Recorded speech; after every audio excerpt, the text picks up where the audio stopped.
Hey, just another sports video here. So this is about Ali versus Frazier, and this is about boxing and fighting in general. Okay, so people say the jab is the best way to fight, right? Because that's how Ali did it, right? But here's the thing about that. You're right, isn't it? I mean, I do believe that is the best and safest way to fight, but if you get in there with someone who is that much better than you, if you're rusty enough, you can do that jab stuff and still lose. Because here's what beats a good jab. And you can try to stick it in their face all the time. Good head movement. And them not being accurate enough to hit you. See what I'm saying? If they're bobbing and bobbing and bobbing and bobbing and you keep throwing that jab and missing, you're going to get tired. And then they're going to come in and rock your world. But a lot of that has to do with just how good of a fighter you are. But still, the jabbing way to fight is still the best way to fight. But if someone is much better than you, they can find a way around your jab. Because I've been in some fights, right? I won more than I lost, but the one time I lost was when I was young, and I used to do this jab thing. I would just throw straight punches straight down the pike, right? But I hadn't been in a fight in several years. And but see, I just thought, so anyways though, but I still knew, I thought I knew how to fight in my mind because I just knew I'll just jab them to death. I'll just throw straight punches down the pike, straights, right? The jab, right? I won't let them get close to me. That whole theory, but if you haven't fought in several years and you're rusty and that other person has been on it and they've been practicing and fighting, they can get around your jab. They can get around your jab. Even though they have an inferior way of fighting to yours, see what I'm saying? They know how to execute it better than you know how to execute what you're doing. See what I'm saying? So, and that's how you beat a jabber, like Ali. When Ali got beat, it was against a guy with great head movement, Joe Frazier. I mean, Joe Frazier, who just, boom, he was just boom, boom, boom, boom, the entire fight. I don't know how he could do that the entire fight without his head hurting, but that's what he did. He had great head movement. And it looks silly and it looks stupid. Look at this guy. He's not even throwing punches. He's just boom, boom, boom, boom. That's all he's doing. But if you're foolish enough to keep punching after a guy like that, you're going to lose that fight. I'm just telling you. If you throw enough jabs and see, Ali lost the same way I lost at one time. He hadn't fought in several years. He was rusty. See what I'm saying? Just because you know the best way to fight doesn't mean that you're on point enough, that you're not rusty enough, that you can execute it good enough to win. See what I'm saying? So Ali, he was trying to jab him and he got tired because he kept missing. And then Frazier came in there and bang, hit him with a hook while he was tired. So just a little lesson there. I mean, if you used to could fight good and you used to know the perfect strategy, but you haven't fought in years,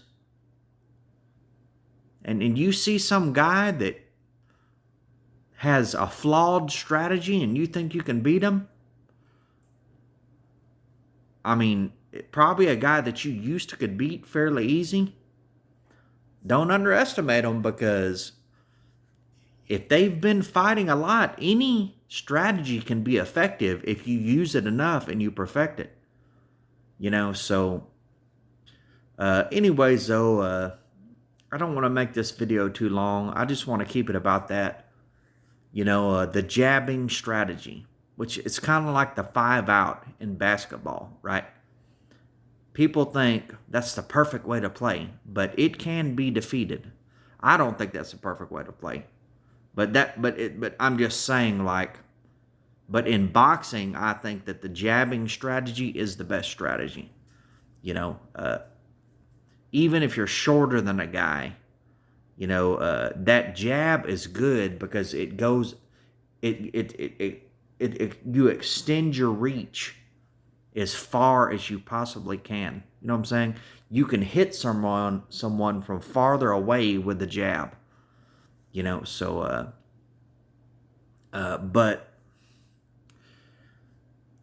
so anyways, though, it's just a little boxing, little video here. You don't see guys nowadays with that great head movement. Like where they, and to me, head movement is about how far off to the side you go. Like if you're just swaying that much far side to side, that far side to side, it's not as good as if you're swaying that far side to side. You know what I'm saying? I don't know. I guess if they're throwing left and right, so they can hone in on you. But that used to be, to me, and I've made a video about this, but boxing was at its peak in the 70s because it was the #1 sport. And it drew all the best athletes. And if you look at guys in the 70s, they had odd styles of fighting because they were such a good fighter, and they had fought that way so much they could beat people with odd styles. See what I'm saying? And that head movement, I've fought several guys that had head movement. And you think that I'm just going to hit him first and I'm just going to get off real quick. When you're in high school and you're fighting guys that are novice fighters like you and haven't been in a lot of fights, when I say a lot of fights, I mean in years of fights, okay? You can be in a lot of fights up until you're in high school, but you just can't possibly be in as many fights as if when you're 30 years old, or you're like 32, 33, or you're like in your late 20s, then if you fight a guy of that age, you're fighting someone extremely experienced. And you can't just go with a simple strategy like just hit him in the face, just with a straight punch, a straight punch. Just hit him and hit him real fast. You can't go with a theory like that because they're going to be able to see in your eyes and by your body language that you're about to throw a punch. And then they're going to block and dodge, But it's just a lot of these Billy Badasses, you just can't get that in their head that somebody is capable of doing that. You know what I'm saying? Like, it's just, you can't get it in their head, So, and hopefully when someone does do that to them and they lose a fight, they'll quit fighting for good, there ain't nothing wrong with fighting, right? But it does mess your head up because you're going to take some licks, if you fight a lot, because you're going to wind up fighting fighters who know how to fight good, so. But so I just want to say, maybe there's someone out there listening. Yeah, go with your strategy, right? You got them straights, but just remember, sometimes that's not going to work. If you get in there and get someone really experienced, you're going to have to use a few different strategies. So I don't know. So I hope you find this video interesting. So that's how you beat the jab, is with good head movement. You want to make them miss you a lot of times so that they get tired. Thank you very much.